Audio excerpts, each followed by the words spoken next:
À l'aube, un convoi clandestin est immobilisé sur une frontière que l'on croyait secondaire. Sous des sacs de farine, des armes venues de plusieurs continents révèlent une opération synchronisée, financée et testée pour éprouver les nerfs d'un État en quelques heures seulement. Que signifie cette nuit pour les Burkinabés, pour l'équilibre régional et pourquoi Ibrahim Traoré se retrouve-t-il au centre d'un choix dont les effets dépassent largement l'interception elle-même? Une décision publique peut redessiner durablement le rapport entre sécurité, souveraineté et récit collectif. Cette analyse s'engage sur une ligne claire et exigeante. Comprendre les mécanismes réels pour juger sans slogan ni panique. Il ne s'agit pas d'ajouter un récit spectaculaire à un autre, mais d'expliquer comment une interception nocturne peut signaler une tentative de déstabilisation systémique pensée en amont et testée en conditions réelles. Le pari est simple et risqué. Lire les indices matériels, la chronologie et les décisions publiques sans accusation gratuite ni minimisation prudente. Ce cadre permet d'évaluer ce qui change vraiment après l'événement, pour l'État, pour les acteurs économiques et pour la société civile. Ce parcours annonce une progression mesurée du visible vers l'invisible, en reliant preuves, décisions et impact concret. Le lecteur y gagne des repères concrets, capables de distinguer un fait divers sécuritaire d'un signal stratégique. À la fin, l'enjeu n'est pas d'adhérer à une version officielle, mais de disposer d'outils de lecture robustes, réutilisables face à d'autres crises. Un micro-engagement s'impose dès maintenant. Suivre les données, comparer avant et après, et questionner les conséquences plutôt que les intentions. 2 heures après l'interception, un détail décisif vient immédiatement changer la lecture de l'événement. 57 camions venus de directions différentes ont convergé vers un même point frontalier dans une fenêtre inférieure à 20 minutes, un niveau de synchronisation rare à cette échelle. Ce seul chiffre suffit à déplacer le cadre d'analyse. Il ne s'agit plus d'un convoi isolé, mais d'une opération pensée pour tester la réactivité institutionnelle sur un laps de temps extrêmement court. La compression temporelle réduit la capacité de réponse adverse, tandis que la dispersion préalable protège l'ensemble du dispositif contre une alerte prématurée. Autrement dit, chaque camion n'a de sens qu'inscrit dans un système. Les premières inspections confirment cette cohérence. Sous des cargaisons civiles crédibles apparaissent des caisses standardisées, disposées selon des schémas observés sur d'autres théâtres de conflit. La diversité des armes, issues de circuits libyens, moyen-orientaux et européens récents, n'est pas un défaut de logistique. Elle brouille les pistes et dilue toute attribution directe, une méthode classique des architectures transnationales sophistiquées. À Ouagadougou, Ibrahim Traoré reçoit des rapports consolidés qui dépassent la saisie matérielle. La convergence des itinéraires, la précision des horaires et l'uniformité des emballages dessinent une chaîne logistique incompatible avec une initiative improvisée. Le convoi apparaît comme une phase de test destinée à mesurer les défenses avant des actions plus fragmentées. Le contexte régional renforce cette lecture. Dans le Sahel, la circulation d'armes est souvent opportuniste et de faible volume. Ici, l'échelle change nettement. La coordination millimétrée suppose des financements stables, des relais multiples et une capacité à absorber des pertes sans interrompre l'ensemble. Ce mini-révélateur impose une question structurante. Si une opération de cette ampleur a pu approcher aussi près de son point de bascule, combien d'autres tentatives, moins visibles et mieux diluées, ont déjà traversé les frontières sans être détectées? Au cœur de cette séquence tendue, un acteur discret modifie pourtant l'issue des premières minutes. Le capitaine Moussa Kaboré n'est ni une figure politique ni un stratège de cabinet. Officier de terrain, il connaît les routes frontalières, leurs usages ordinaires et les écarts qui signalent un risque réel. Cette familiarité locale devient décisive lorsque les signaux techniques restent ambigus. Peu avant l'interception, Caboret remarque une anomalie simple mais lourde de sens. Une colonne de camions circulant sans phare, à une heure où aucun flux commercial légitime n'est attendu. Pris isolément, l'indice pourrait sembler mineur. Inscrit dans le contexte local, il devient critique. L'officier choisit d'agir sans attendre une validation hiérarchique complète, privilégiant la prévention à la procédure. Avec des moyens limités, il improvise un verrouillage tactique. 15 soldats, 2 blindés légers et un drone suffisent à créer un goulet d'étranglement. L'objectif n'est pas l'affrontement mais la fixation.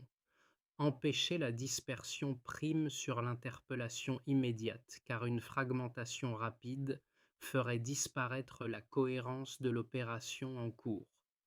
Les premiers contrôles confirment l'intuition. Sous les marchandises civiles apparaissent des caisses métalliques standardisées, disposées selon des schémas connus sur d'autres zones de conflit. Cette correspondance transforme une action locale en indice d'un système plus large. L'effet est immédiat et mesurable. En quelques minutes, l'unité empêche la décomposition du convoi en trajectoire secondaire. Cette décision tactique produit un impact stratégique. Elle préserve l'intégrité de la preuve. Sans ce verrouillage initial, l'événement n'aurait laissé que des fragments, insuffisants pour révéler sa structure globale. L'enjeu devient alors clair. Parfois, la résilience d'un État commence par un regard attentif, capable de transformer un détail banal en point de bascule décisif. Avant l'interception, la mécanique de l'opération repose sur une activation discrète et méthodique. Les camions quittent des points de départ éloignés de plusieurs centaines de kilomètres, à des moments différents, sans jamais former un flux identifiable. Chaque trajet, pris isolément, ressemble à une circulation commerciale banale. Les documents sont crédibles, les cargaisons déclarées ordinaires, et les contrôles superficiels suffisent à laisser passer des signaux volontairement faibles.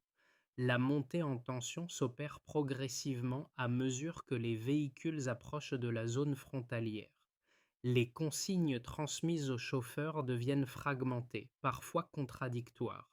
Certains roulent sans phare, d'autres modifient de leur itinéraire à la dernière minute. Cette apparente désorganisation n'est pas une erreur. Elle limite la compréhension globale de chaque exécutant et réduit le risque de fuite d'informations cohérentes en cas d'arrestation partielle. Le point de convergence marque l'apogée du dispositif. En moins de 20 minutes, 57 camions se regroupent sur un corridor précis. Cette compression temporelle est centrale. Elle réduit drastiquement la fenêtre d'intervention adverse, tout en maximisant l'effet de masse une fois la frontière franchie. Si cette phase réussit, la dispersion prévue après le passage rend toute reconstitution ultérieure presque impossible. Le temps devient alors un multiplicateur de puissance. L'interception vient rompre cette dynamique. Les premiers véhicules immobilisés produisent un effet domino inattendu. Les itinéraires secondaires sont bloqués, les chauffeurs hésitent, les communications internes s'intensifient. Le temps, jusque-là allié de l'opération, se retourne contre elle. Chaque minute gagnée par l'unité de terrain empêche la transformation du convoi en flux diffus et lisible uniquement par fragments. La phase de choc s'installe rapidement. Les caisses ouvertes révèlent une accumulation d'armes sans équivalent récent dans le pays. Les rapports partiels convergent vers une même conclusion. L'ampleur dépasse largement les hypothèses initiales. À Ouagadougou, Ibrahim Traoré reçoit des mises à jour quasi continues. Il comprend que l'événement ne peut être traité comme une réussite tactique ordinaire, destinée à être absorbée par la routine sécuritaire. La décision prise dans les heures suivantes constitue d'un tournant. La zone est sanctuarisée. Chaque élément est documenté. Chaque arme devient une pièce à conviction stratégique. Le choix est assumé, rendre visible ce qui devait rester fragmenté. Cette exposition inverse le rapport de force narratif.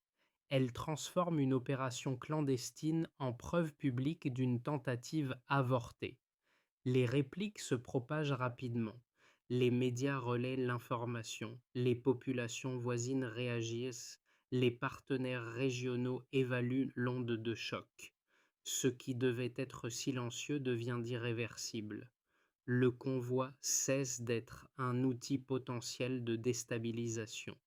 Il devient un événement structurant, impossible à effacer du paysage politique et sécuritaire. La séquence complète révèle une leçon centrale. L'opération n'échoue pas par accident. Elle est stoppée parce qu'un État refuse de traiter l'exception comme une routine et choisit de transformer un instant critique en rupture stratégique durable. Avant cette interception, les repères quantitatifs utilisés par les services burkinabés restaient relativement constants.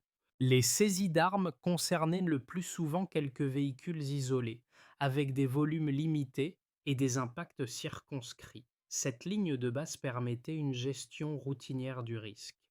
Après la nuit du convoi, cette référence est brutalement dépassée.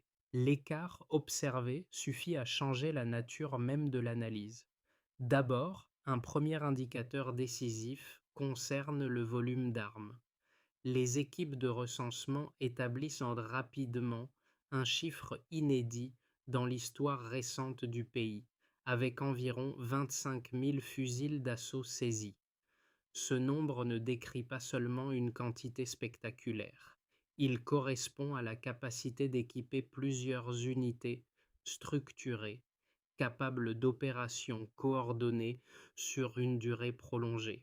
Le passage de quelques centaines à des dizaines de milliers marque un saut d'échelle stratégique et non une simple anomalie statistique.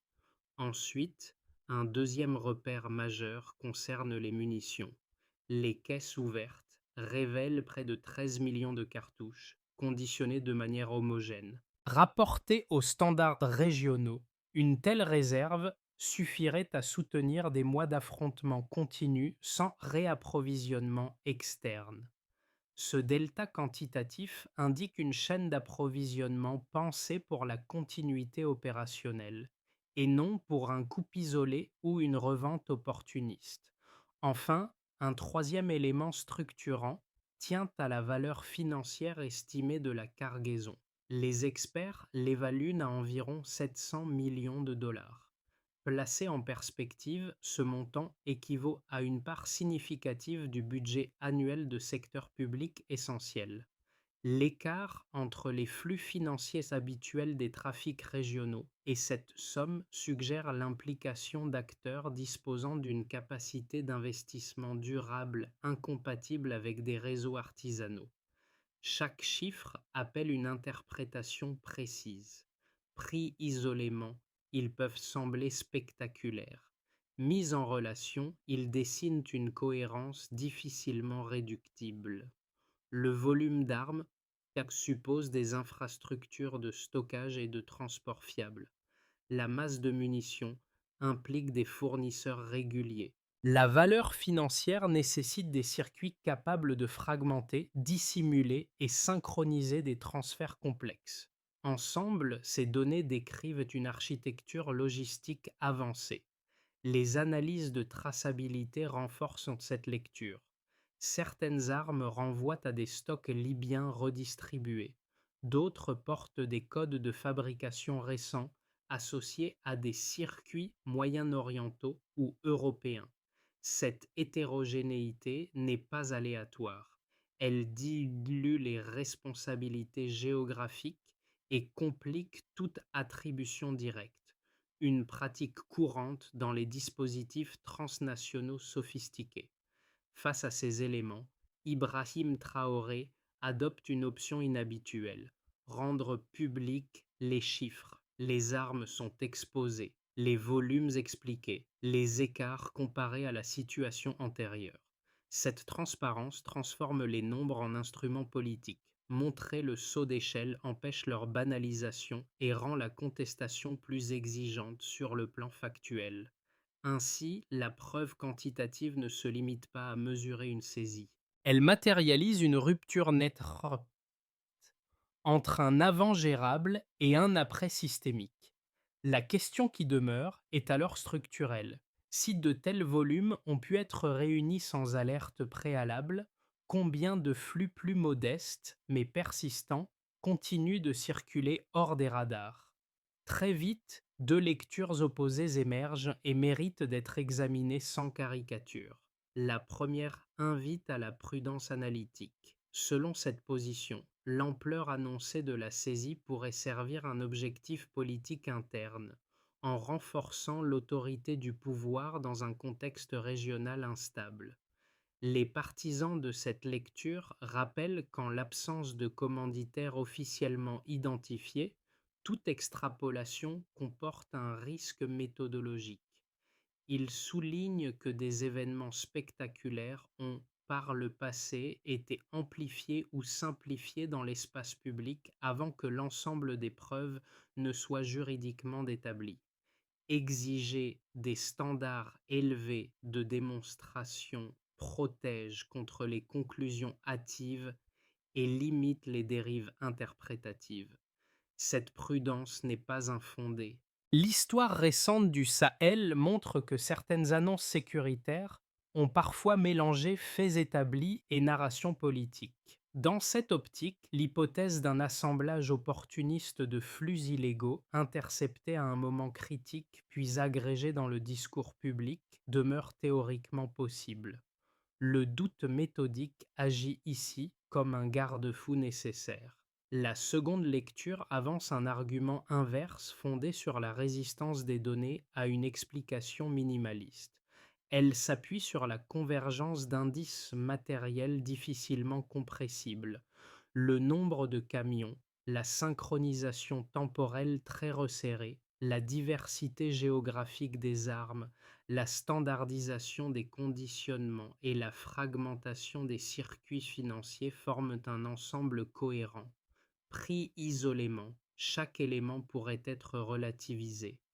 Pris ensemble, ils décrivent une architecture opérationnelle incompatible avec des réseaux improvisés ou strictement locaux.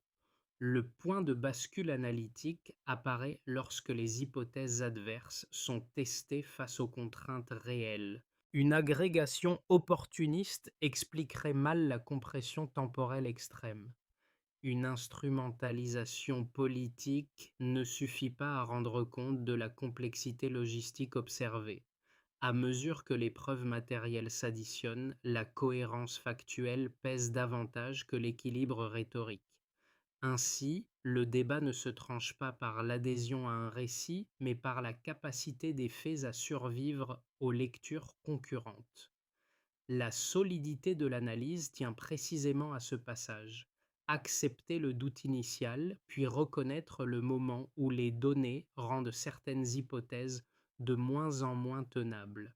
Et c'est précisément à ce moment-là que tout change. Le pivot apparaît lorsque les enquêteurs croisent pour la première fois des couches jusque-là séparées: les itinéraires financiers, les codes logistiques relevés sur les caisses et les communications numériques saisies sur le terrain cessent d'être des fragments autonomes. Leur recoupement ne produit pas une information spectaculaire isolée, mais une cohérence d'ensemble. Ce qui semblait épars se met à tenir comme un système identifiable. Les flux financiers révèlent des trajectoires répétées, passant par plusieurs hubs avant redistribution. Les codes d'expédition correspondent avant à des calendriers identiques.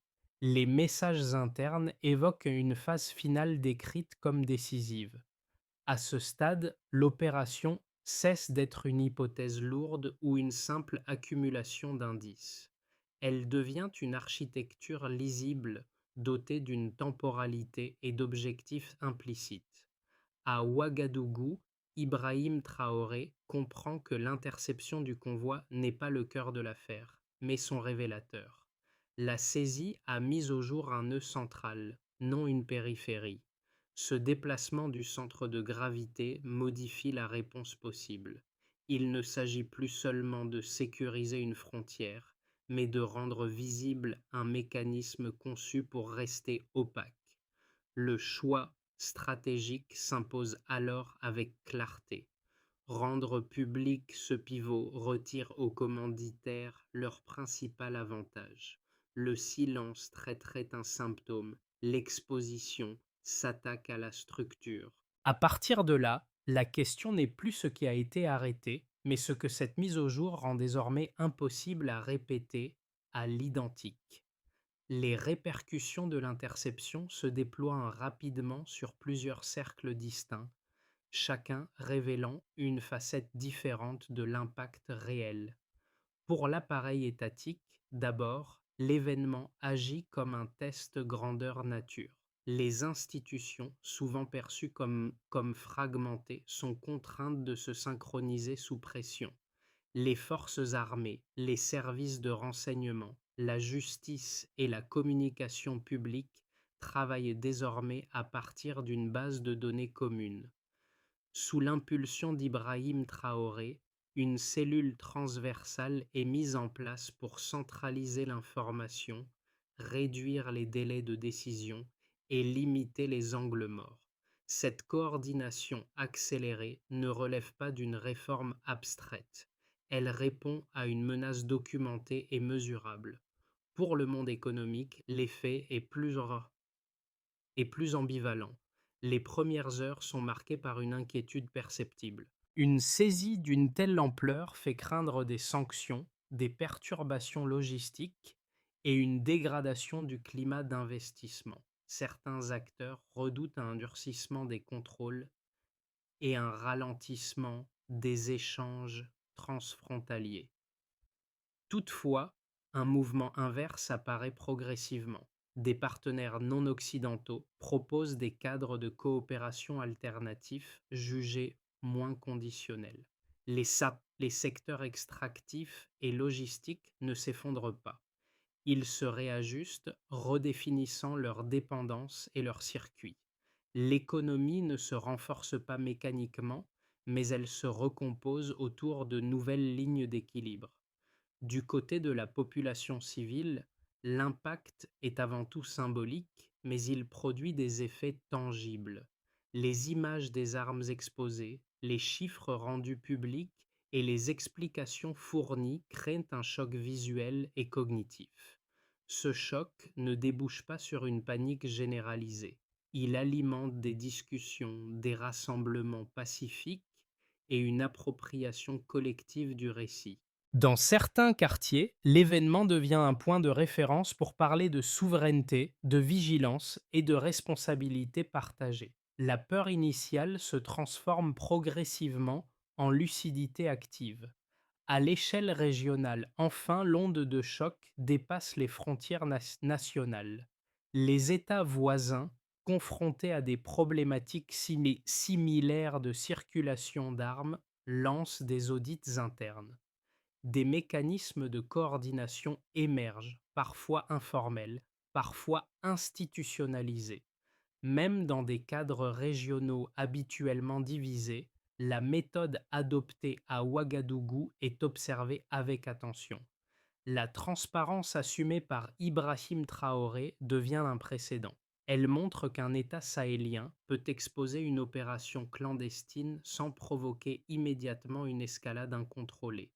Ces quatre cercles, institutionnel, économique, social et régional, convergent vers un constat commun. L'interception n'a pas seulement empêché un scénario de chaos, elle a modifié les comportements, les anticipations et les cadres d'action. L'effet le plus durable n'est peut-être pas ce qui a été saisi, mais ce que tous les acteurs sont désormais contraints de penser autrement. Si l'on regarde vers les 6 à 12 prochains mois, trois trajectoires plausibles se dessinent à partir des dynamiques désormais visibles. Elles ne prétendent pas prédire l'avenir, elles décrivent des configurations cohérentes, conditionnées par les choix déjà engagés et par la réaction des acteurs mis en difficulté. Dans un scénario de base, la situation évolue vers une stabilisation progressive. Les audits frontaliers deviennent plus réguliers, les procédures interinstitutionnelles se normalisent et les circuits d'information gagnent en fluidité. Les réseaux impliqués dans l'opération avortée ne disparaissent pas, mais ils opèrent sous contrainte accrue. Ils fragmentent davantage leurs initiatives, réduisent les volumes et allongent les délais. Les tensions diplomatiques persistent sans basculer vers une rupture ouverte. Dans cette trajectoire, l'État consolide sa capacité de détection sans transformer l'événement en doctrine rigide. La vigilance s'installe dans la durée avec un coût politique et administratif maîtrisé. Un scénario plus optimiste repose sur un effet d'entraînement régional. La méthode de traçabilité, de recoupement et d'exposition publique est observée, puis partiellement reprise par des partenaires voisins. Des mécanismes de coopération se structurent autour du partage de données et de contrôle conjoint. Les flux, les flux commerciaux s'adaptent, privilégiant des itinéraires perçus comme plus sûrs et plus transparents. Cette dynamique réduit l'espace opérationnel des réseaux clandestins et renforce la crédibilité institutionnelle. L'interception cesse alors d'être un événement isolé. Elle devient un catalyseur de coordination et de confiance mesurée. Un scénario pessimiste envisage une réaction différée des acteurs mis en cause. Pression économique indirecte, campagne de désinformation et tentatives de contournement plus discrètes fragilisent certains secteurs sensibles. Les réseaux abandonnent les opérations spectaculaires et privilégient des volumes réduits mais répétés, plus difficiles à détecter. L'usure administrative et la fatigue de l'attention publique créent des failles. La menace ne disparaît pas. Elle se transforme, testant la capacité des institutions à maintenir une vigilance constante sans surréagir. Face à ces trois trajectoires, une recommandation transversale s'impose. Si la méthode d'analyse, de transparence et de coordination est maintenue, la résilience augmente quel que soit le scénario. Si elle se dilue, même la trajectoire de base glisse progressivement vers la plus défavorable. L'enjeu central n'est donc pas de choisir un futur, mais de préserver un cadre de lecture rigoureux, capable d'absorber l'incertitude sans perdre en clarté. Au-delà des institutions et des équilibres régionaux, l'affaire touche directement plusieurs groupes pour lesquels les effets sont moins visibles mais profondément structurants. Pour une partie de la jeunesse urbaine d'abord, l'interception agit comme un révélateur civique. Elle montre que la sécurité ne relève pas uniquement des forces armées, mais aussi de la capacité à lire l'information avec méthode.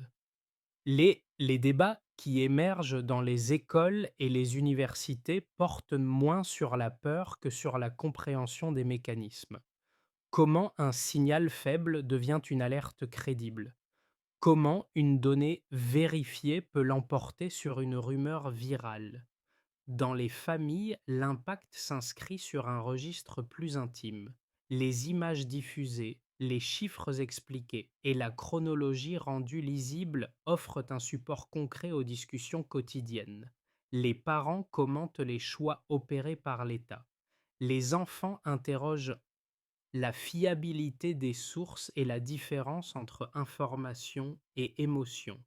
L'événement cesse d'être abstrait. Il devient un exemple partagé, permettant de transmettre des repères sans dramatisation excessive. Un troisième cercle concerne la diaspora burkinabé. À distance du territoire, elle suit l'affaire à travers des vidéos, des analyses et des échanges en ligne. Pour beaucoup, cette interception réactive un sentiment d'appartenance parfois affaibli par l'exil. Voir un État produire et diffuser ses propres données renforce l'idée qu'un récit souverain peut exister sans médiation extérieure exclusive. Cette perception nourrit des discussions, des prises de position et, dans certains cas, un engagement renouvelé envers les dynamiques nationales. Ces groupes ne forment pas un bloc homogène. Leurs attentes et leurs sensibilités diffèrent. Pourtant, un point commun se dégage. La clarté de l'information réduit l'anxiété et favorise l'appropriation.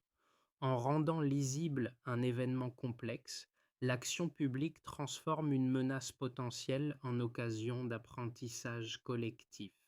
L'impact le plus durable réside peut-être là, dans la manière dont chacun apprend à interpréter un risque sans céder à la sidération.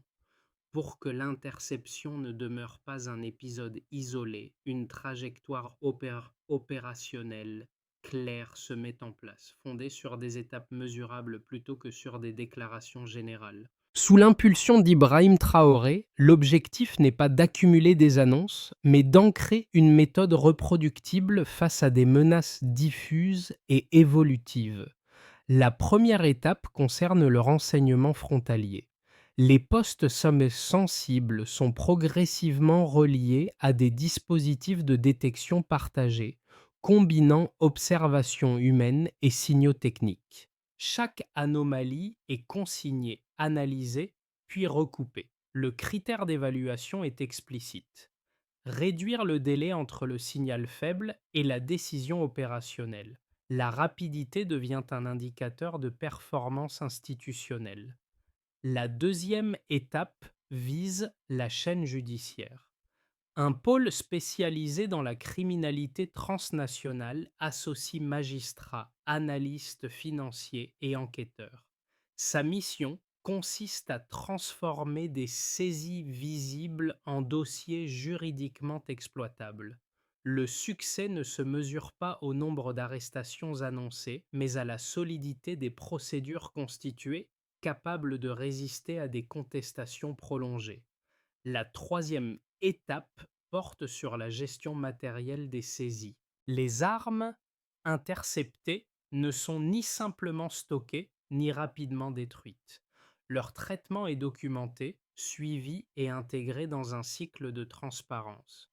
Cette traçabilité empêche leur réapparition symbolique dans d'autres circuits et renforce la crédibilité de l'action publique. La quatrième étape s'inscrit dans la coopération régionale. Des mécanismes de partage d'informations sont formalisés avec les États voisins afin d'anticiper les déplacements de flux plutôt que de les subir. Là encore, la mesure prime sur l'intention. Le nombre d'alertes conjointes et d'opérations coordonnées devient un repère concret. L'ensemble compose une logique continue. La sécurité n'est plus pensée comme une réaction ponctuelle, mais comme une chaîne visible, évaluée et ajustée. Cette méthode transforme une interception en matrice stratégique durable. Lorsque le métal fondu commence à s'écouler dans le moule, la scène n'a rien de triomphal. Elle est lente, presque silencieuse. Parmi les silhouettes rassemblées, le capitaine Moussa Kaboré observe sans chercher l'attention. Quelques semaines plus tôt, c'est son regard attentif qui avait immobilisé les premiers camions, sans qu'il sache encore l'ampleur de ce qui venait d'être interrompu. Le geste est simple, mais sa portée dépasse l'instant. Ce qui devait servir à fracturer un pays est transformé, rendu visible, puis privé de sa fonction première. La menace n'est ni niée ni dramatisée. Elle est replacée dans un cadre compréhensible où l'action collective l'emporte sur la sidération. Autour, des familles regardent le métal incandescent comme on regarde un miroir. Les anciens évoquent d'autres périodes de vigilance. Les plus jeunes posent des questions directes, parfois naïves mais essentielles. Lorsque Ibrahim Traoré prend la parole, le ton reste mesuré. Il ne parle ni de victoire définitive, ni de fin du risque. Il rappelle qu'un État tient debout lorsqu'il refuse le silence et transforme l'attention partagée en habitude durable. La nuit du convoi cesse alors d'être un simple épisode de tension. Elle devient un repère, un point d'appui pour penser la résilience autrement. Une phrase s'impose sans emphase inutile. La vigilance partagée vaut mieux que la force solitaire. La cloche forgée à partir du métal des armes fondues circule désormais comme un objet discret mais chargé de sens. Elle n'impose aucun récit définitif. Elle invite à une posture. Dans les villages, dans les écoles, au sein de la diaspora, l'histoire du convoi intercepté devient un point de départ pour réfléchir à ce qui protège réellement une communauté face à des menaces conçues pour rester invisibles. Cette conclusion n'appelle ni célébration excessive ni résignation prudente. Elle propose une méthode accessible. Lire les signes faibles, vérifier les données, refuser les raccourcis narratifs, maintenir la discussion ouverte même lorsque l'attention médiatique retombe. La sécurité durable ne repose pas uniquement sur des décisions centralisées, mais sur une culture partagée de compréhension et de vigilance. Chacun peut s'approprier cette démarche à son échelle, poser une question avant de relayer une information, comparer les faits avant et après. Observer comment un événement est documenté, expliqué, puis intégré dans une mémoire collective. Ces gestes sont modestes mais cumulatifs. L'histoire du convoi ne se referme pas ici. Elle laisse volontairement une interrogation ouverte. Comment transformer cette lucidité ponctuelle en pratique durable capable de résister au temps et à l'oubli collectif?